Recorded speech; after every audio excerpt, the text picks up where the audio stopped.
Welcome to the Foundation You podcast, a space dedicated to making you the best version of yourself.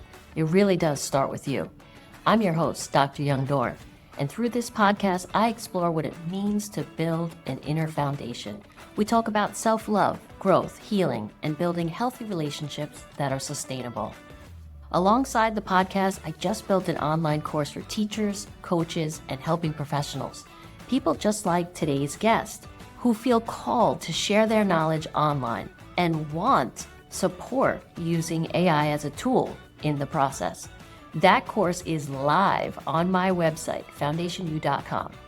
But more about that later. Today, joining us is Dr. Randie London. Dr. Randie London has over 18 years experience as a psychologist.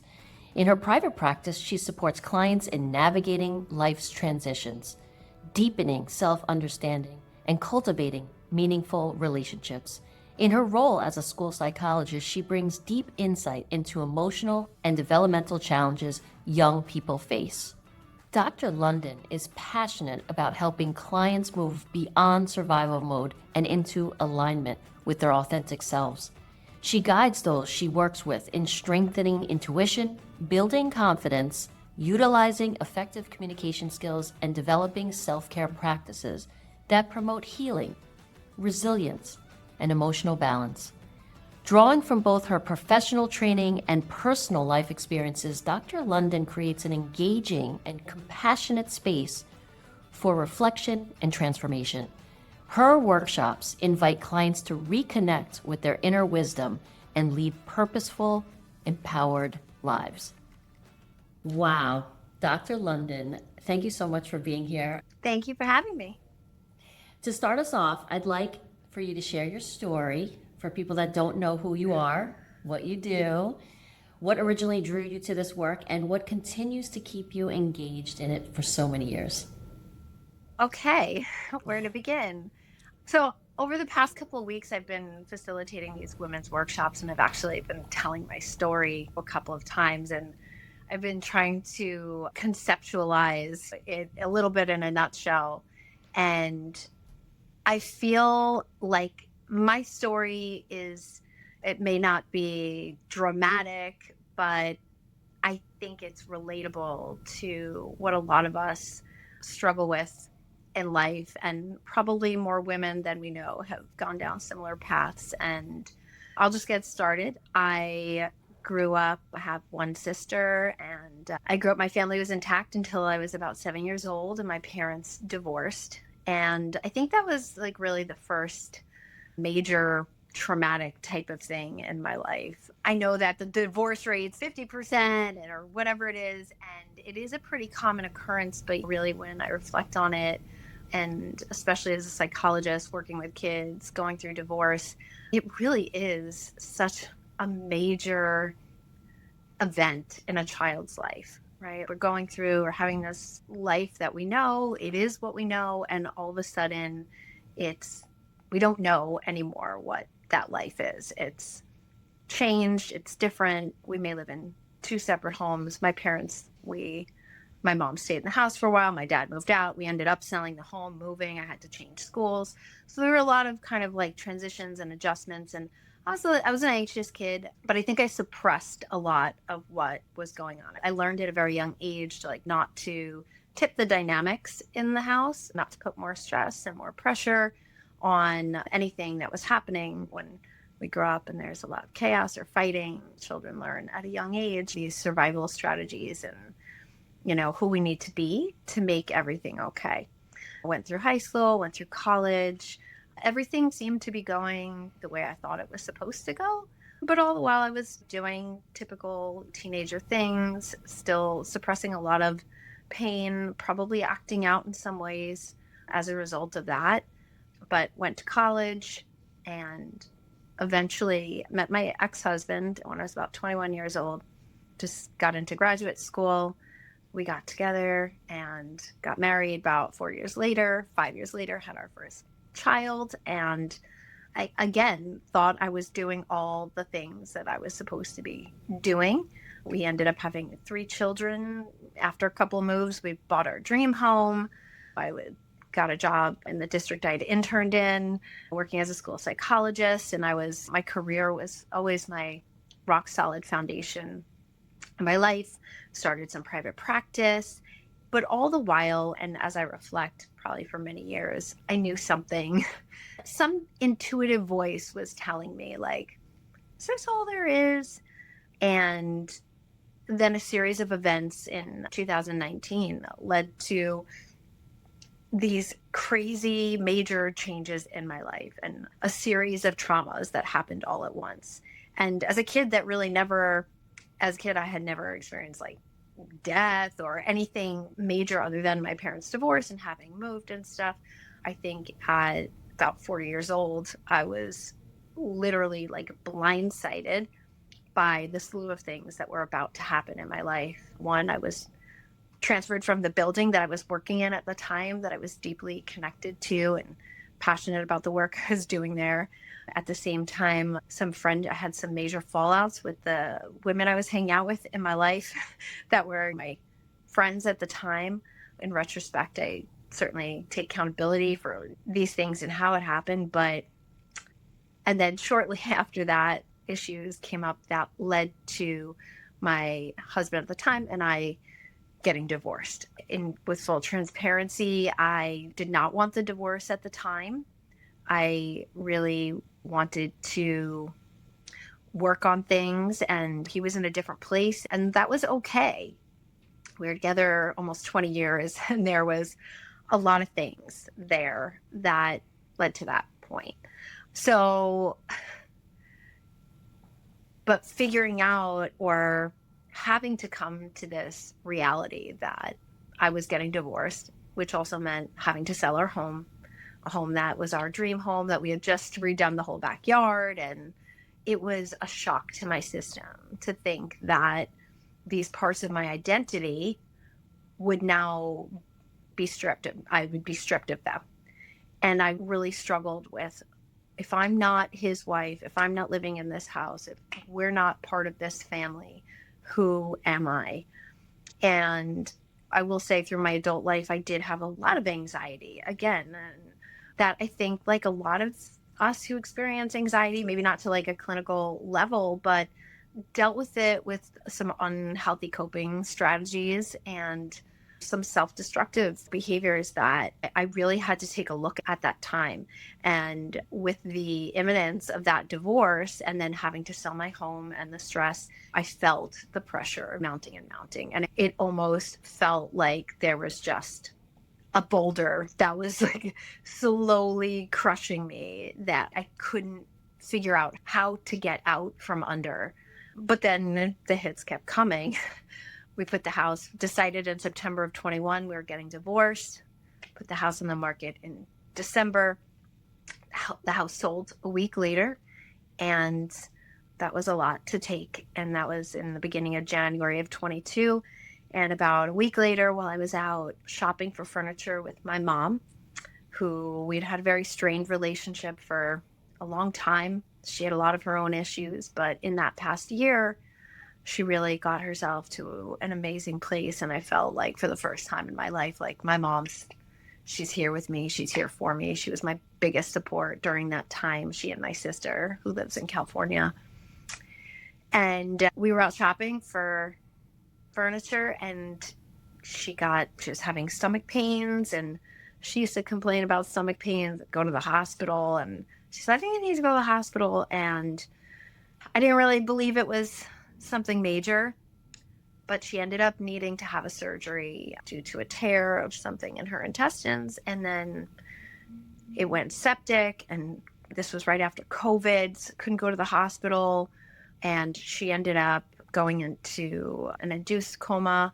And long story short, her kidneys started failing, and 3 weeks later she passed, February 2nd. Right in the middle. Now, also in this process, I had to buy a house because my house was sold. Never bought a house before. I really didn't know how to do anything with a house, like the man's thing to do in the marriage I was in. Like, he took care of a lot of that stuff. So the idea of having to like be a big girl and figure this stuff out while I was grieving my marriage, my home, my mother was really overwhelming. And having to go to work every day and function and see clients and attempt to be present for them. So she passed February 2nd and I moved out March 8th. So that time between September of 21 and March of 22 really just seems like a big blur to me, maybe even that whole year. I did not have good coping strategies, despite my being a psychologist, despite my being in a position where I'm supporting people and helping them work through their things. I think a lot of us who feel like we have it together struggle with admitting and really facing the reality that like we're not okay sometimes. And during that time I was not okay. And it took till my sister, she came out from California to visit and we had to clear out my mom's house, and she saw me and she saw I was panicky and shaky and coping using alcohol at that time more than I needed to be. I rationalized that it was social and this and that, but I knew I was escaping at that time. It was really overwhelming. So she came out and she really laid into me and gave me the riot act and was my big truth bomb in that moment. You got to get your life together. And that really, it woke me up. It did. And the other part to this that I hadn't mentioned was within only a few months after I moved out, I did find out that my ex-husband and the person that I considered my best friend, woman that I considered my best friend for the previous 10 years, they were now together. That was, I think, probably the most difficult part. And I know it sounds crazy, like you're like, your mom died, but with all the other kind of traumas, there was like this finality to it. Okay, you're getting divorced. You're going to establish a new relationship with this man as a co-parent. Okay, you're left this house and you're going to move into this house and you're going to adjust. Your mother passed and it's devastating, but you're going to grieve and find peace with this. But this situation at that time, and because of the circumstances around it, had me feeling the most loss of control and so many feelings like of rage and anger and things that I was not used to feeling. And I really struggled to regulate those feelings, especially around my kids when my kids were here with me. And they really experienced me as like unpredictable. For a lot of years, I think I would call myself reactive. How I saw my mom grow up. When I was growing up, had bipolar disorder, not diagnosed till later. All the signs were there. She was erratic at times, never knew what to expect. And I learned a lot of those things from her, especially during the time when I was really struggling. My kids saw this side of me. And that was really what my sister related to me. Is this the mother that you want them to know? Is this who you want to be? And it definitely woke me up, the thought that I could potentially alienate them from me if I didn't learn how to accept all of these things that had just transpired and learn how to regulate my emotions despite what the circumstances were so that I could be a steady, grounded parent for them. I think a lot of women who I've spoken to and who I connect with share that experience on a regular basis. Just the struggle of navigating life and all the stressors and work, illnesses, all of the things that we struggle with, and trying to be this like grounded parent and steady voice of reason for our children. Yeah, so, this is, first of all, you've gone through so much. Just want to stop you real quick. Yeah. How did you get over that? How did you change your perspective on healing and growth? How does that even happen?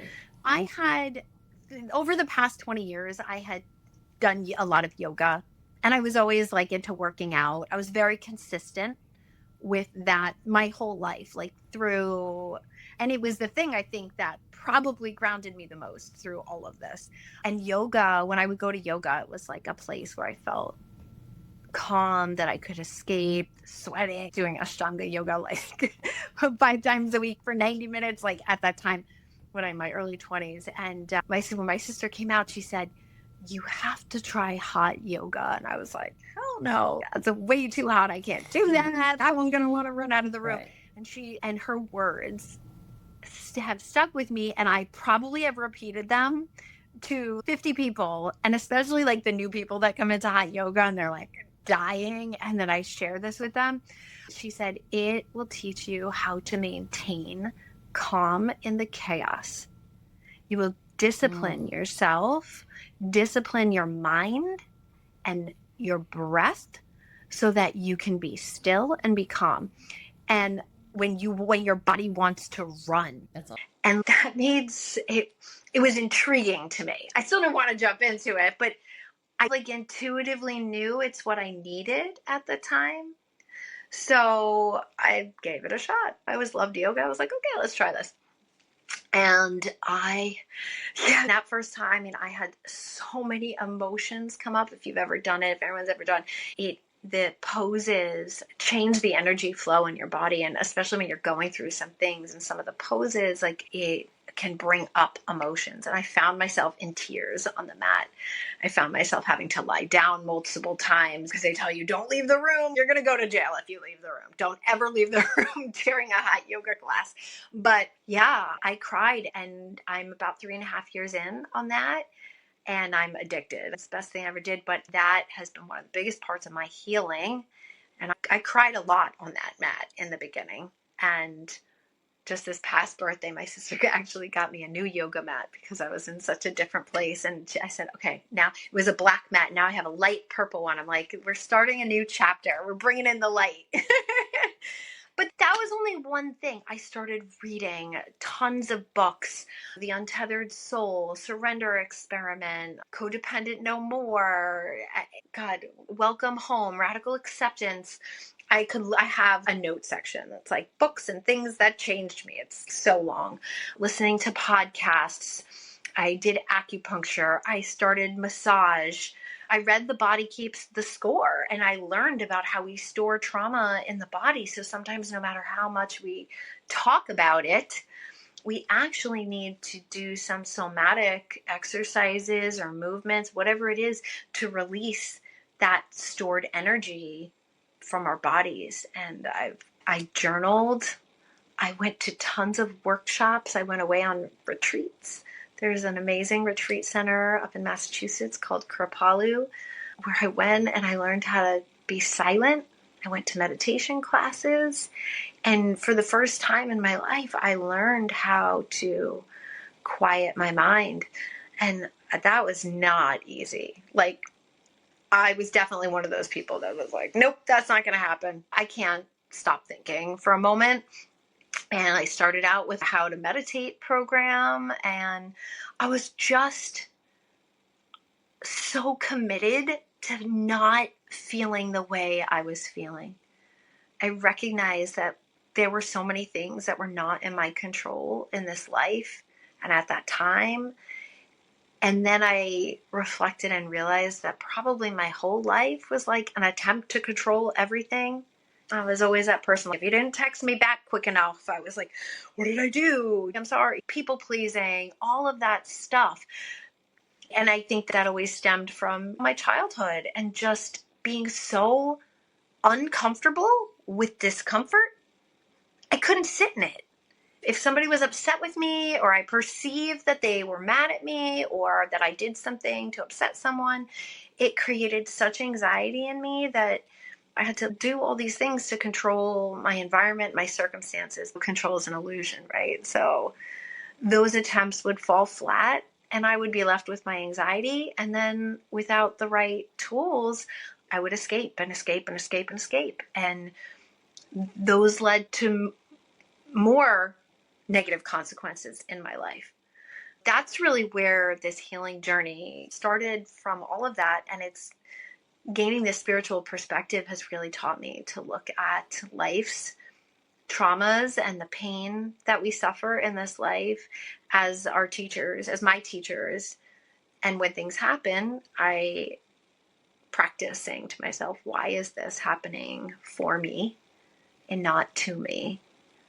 So that I can try to glean some silver lining, some positive lesson from an experience, as small as it may be. I have so many stories of like little things that happen. Awesome. All right, so let's talk a little bit about trauma in general. With your trauma between your mom, between moving, between your divorce, between your best friend, just everything.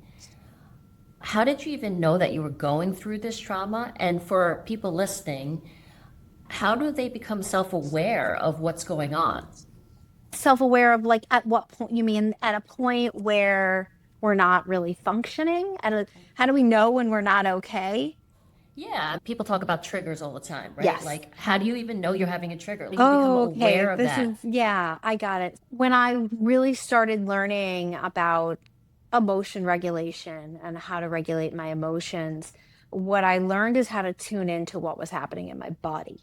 I learned that also through the process of learning how to meditate, right? Flexing that muscle of presence, of awareness, of tuning into different parts of your body and what's happening, what you're feeling, what's feeling tense, what's feeling tight.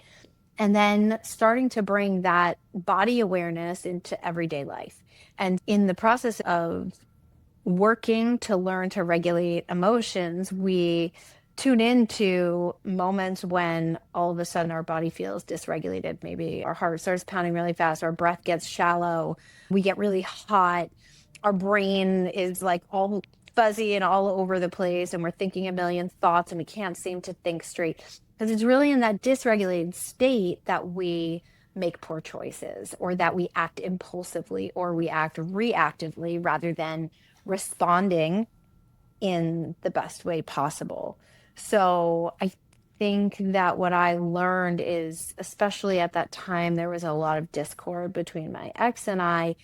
And I remember on a daily basis, there was fighting and shooting back text messages and screaming. And I cried a lot. And so when I started to do this work, I was like, whoa. I recognized that my body, in short, my body was out of whack. I was out of whack. And recognizing the difference between my calm, regulated state and then my dysregulated state. And then in that state, I could say to myself, like, what thought am I having? What is it that's causing my body to respond in this way right now? And the biggest thing was really just learning how to take a pause, not shooting off a text, not screaming, not calling a friend, not anything, just stopping and putting my hand on my heart and saying, okay, something's going on here. I don't know what it is, but I got to get curious in this moment right now. And so if people get into that state, they really should just take a moment, take a pause, take a breath. What do they do after? I'm just curious. No, Yeah. once you recognize, okay, shit, I'm in flight, or Yeah. I'm in whatever was the other one? Fight or flight. Fight or flight, or fawn sometimes, or whatever. Freeze. Freeze. So what should they be doing after? So you just got into a fight with your boyfriend or girlfriend or your husband, or you got into a fight with your kids. You realize, okay, I'm in fight or flight. I'm pausing myself. What's the next step? Yeah. So in the pause, then we regulate. You could apply this to grownups. You could apply this to a 2-year-old. And when I work with parents and families now, and they're struggling with getting their kids to understand certain things, the biggest piece of advice that I share is, before we have any rational conversation, we have to get regulated. So before even figuring out what to do in a situation that we feel out of control in, we have to get ourselves calm. So yes, we pause, but then we have to do the things that are going to get us to a place where then we can think clearly about the situation in front of us. So we need to take some deep breaths, or we need to listen to some music, or some people got to move their body and go for a walk. It's not always about being still. Honestly, if anyone does Peloton, there's a amazing instructor, Jess King. She was like my therapist on the bike, I call her. And so she talks about, it was such like this interesting concept that sometimes when our energy is so high, it helps to do some kind of activity that actually helps us meet that energy. It's like we can meet it up there and be like, hey, I got you, and then come down all together. And that made so much, it resonated so much with me. And I was like, oh, that's why I'm the cardio maniac, because I have to meet my energy up there. But some people need to be still, some people need to walk. Whatever we need to do to bring ourselves back into our body, into the space that's around us, and get calm so that we can say, okay, now I'm calm. Now let me think about this thing that my kid just did and how I want to approach that in the way that's going to have the outcome that I desire most for me and for my child. How can I approach my boyfriend about this thing without pointing a finger and saying you and yelling and getting angry, which I know is just going to elicit defensiveness and all of those things, right? How do I want to approach this? What words do I want to choose in approaching this now that I'm calm?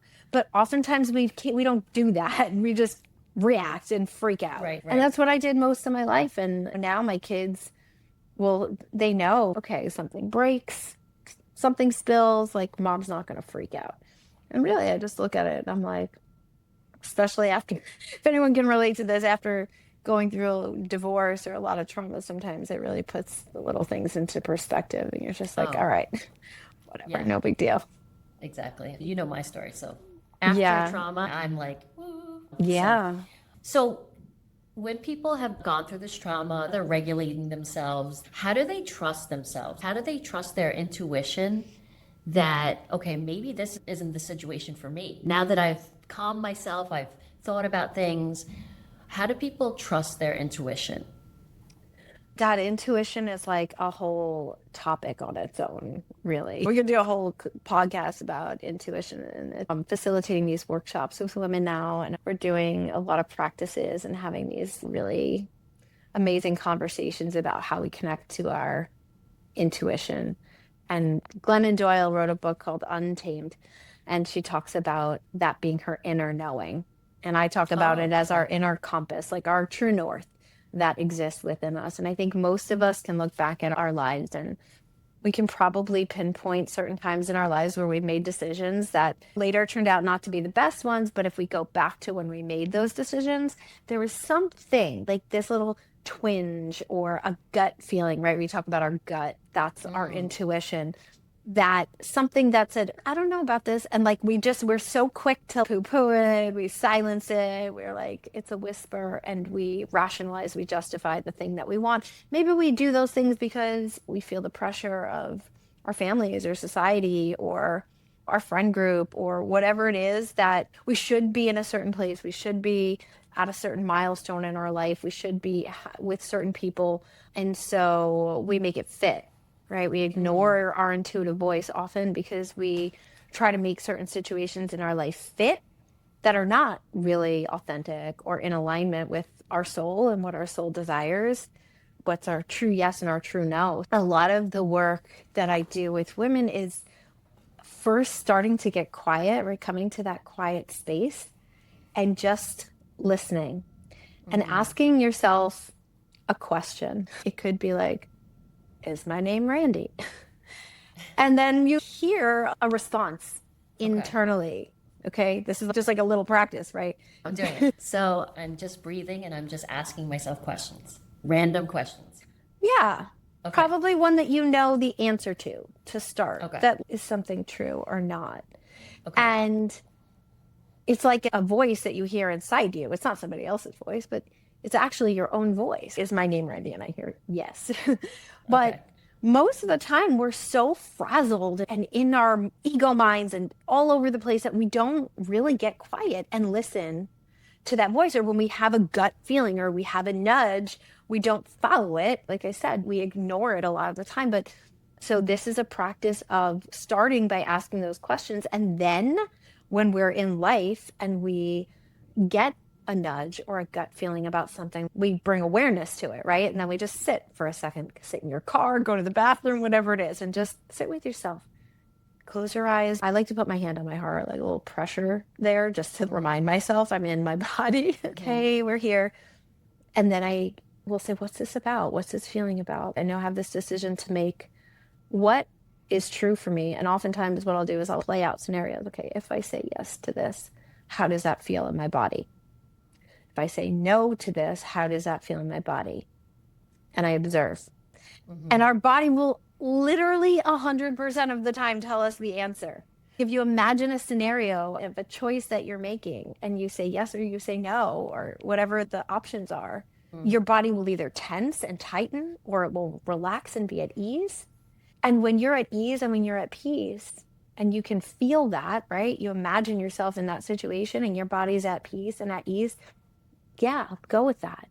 And when we want to live really authentic lives, and we're now going to use that intuition, that true north to guide us, now we can start the practice of noticing and bringing awareness to how we feel when we're with certain people, in certain spaces, at our jobs, right? Is this job in alignment with where I want to be? Like when you get in the car in the morning, or your alarm goes off and you know you're going to go to work.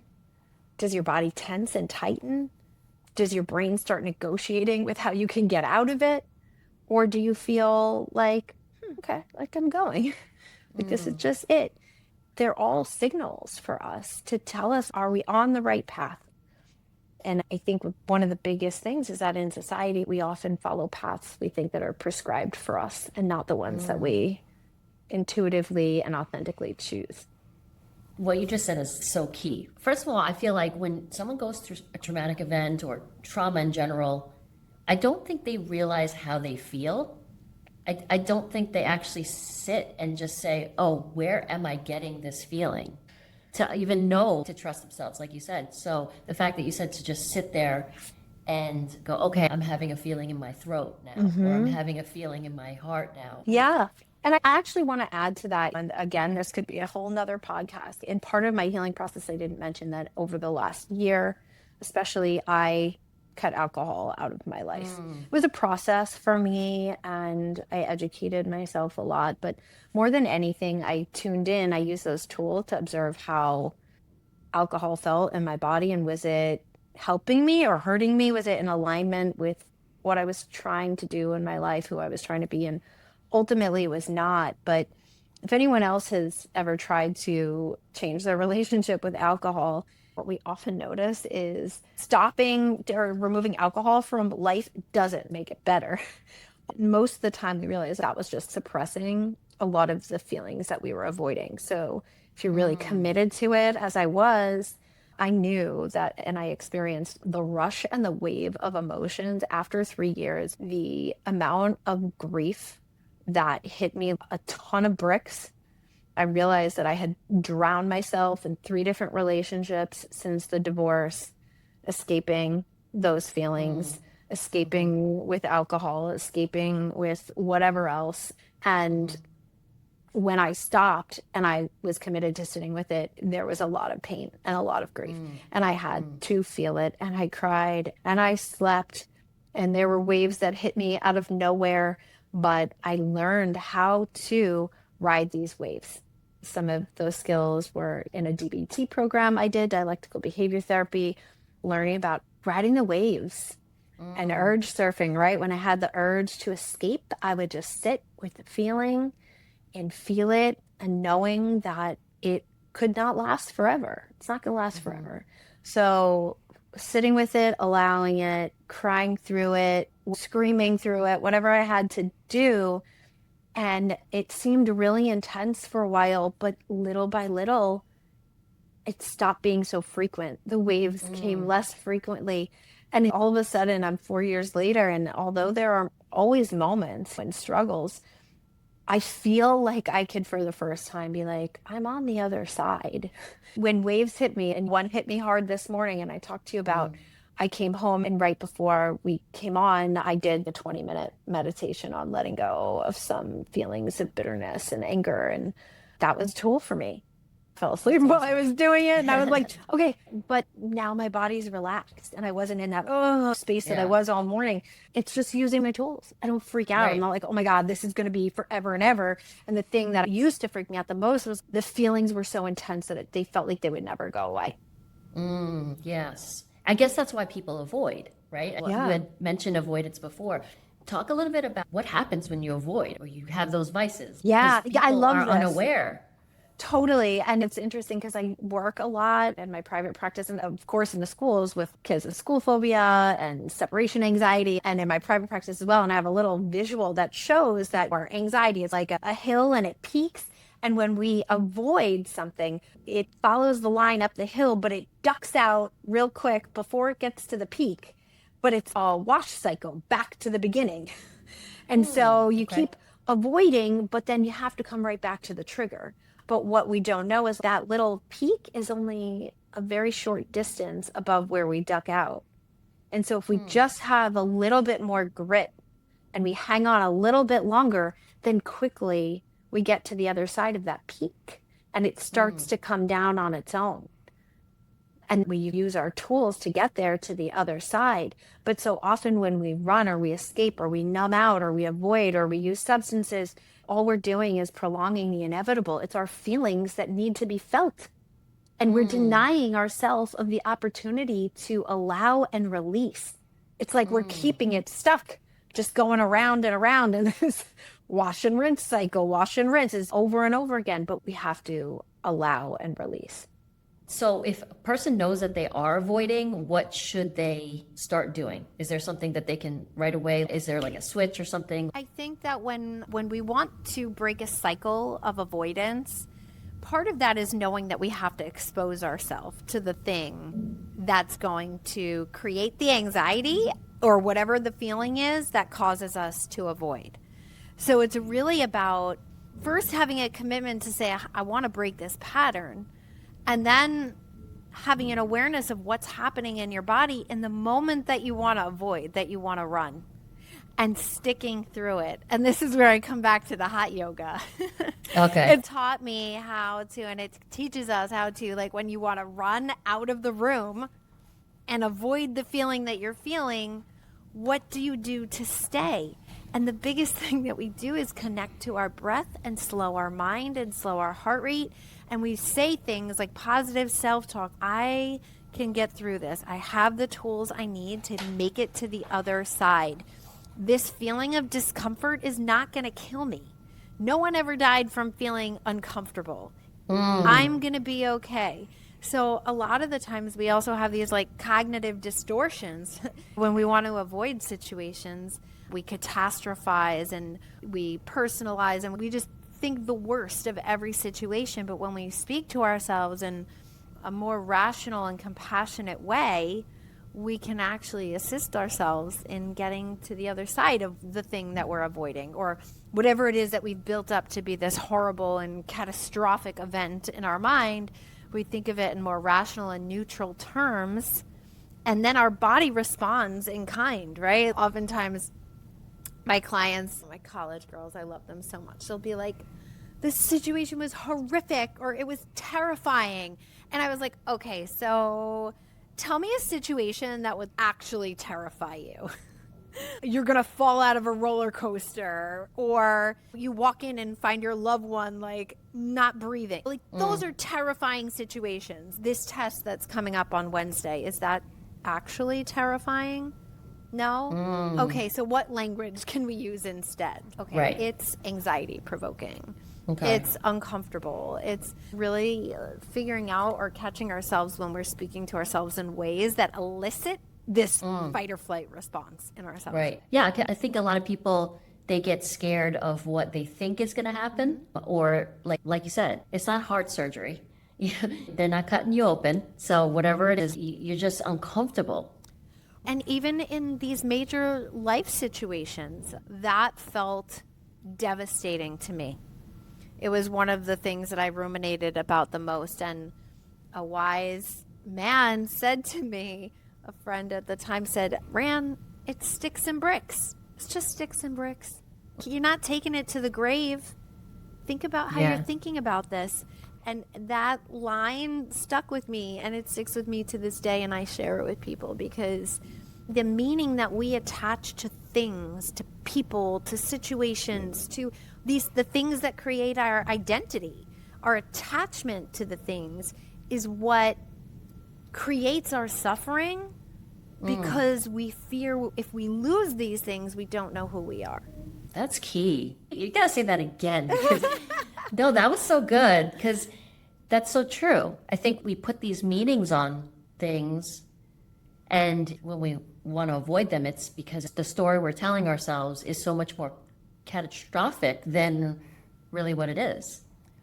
Exactly. And the work that I'm doing with women in my workshop that's called Welcome Home, the Path to Self-Reclamation, right? How do we reclaim ourselves, especially when we're going through times of transition or suffering with grief or change, or we're just at some point in our life where we're like, you know what? I don't feel like this path is right for me. Who am I? What am I doing? Right. Why am I in this relationship? Why do I still work at this job? This is how we come home to ourselves. And we really talk a lot. Najwa Zabian wrote a book, this is my workshop last week that we did, called Welcome Home. And she talks about how we find a home in others. And we look to others for this like external validation and self-worth and all these things. And when we don't cultivate that home within ourselves, we always have this attachment to other people. And when they leave, or when things change, or when we lose the job, or the house gets taken away, whatever it is, then we feel homeless, devastated, begging, pleading, because we don't have that home within.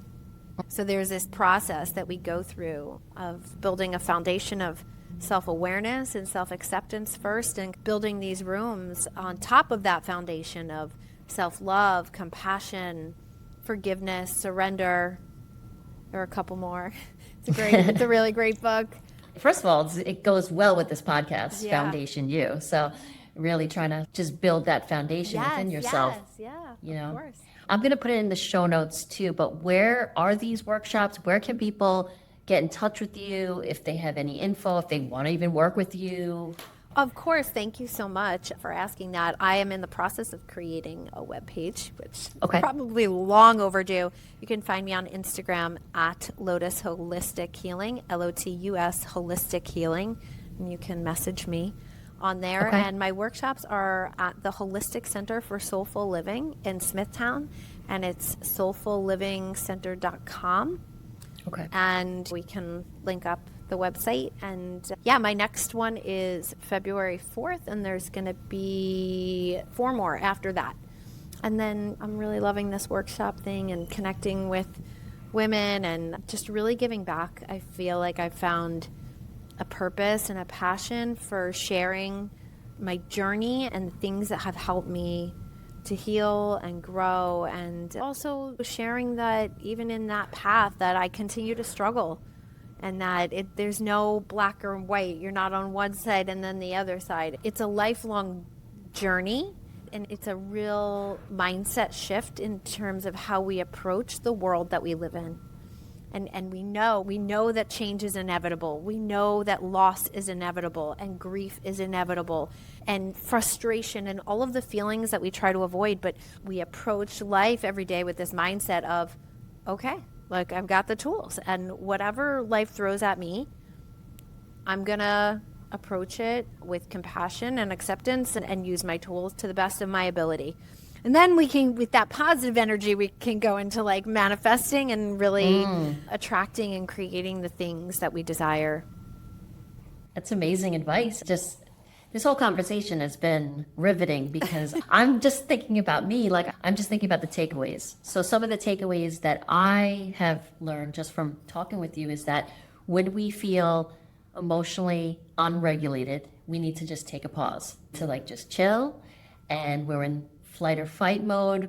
We need to do something, whether it's yoga, whether it's working out, whether it's taking a shower, just to shift the energy. Shift the energy, right, got it. So you got to shift the energy, and then you have to decide to feel it. You have to figure out whatever you're feeling, try to feel it, and then actually explain to whoever you're with or whatever, to make sure that you're not overreacting. Did I get that right? Yeah. And allow, when you feel the feelings, it's Allow and release. Okay, I forgot the release part, yeah, but yes. like we were talking this morning about the waves. We ride the waves. Right. We surf the waves, we surf the urges to escape, and we ride it out to the other side.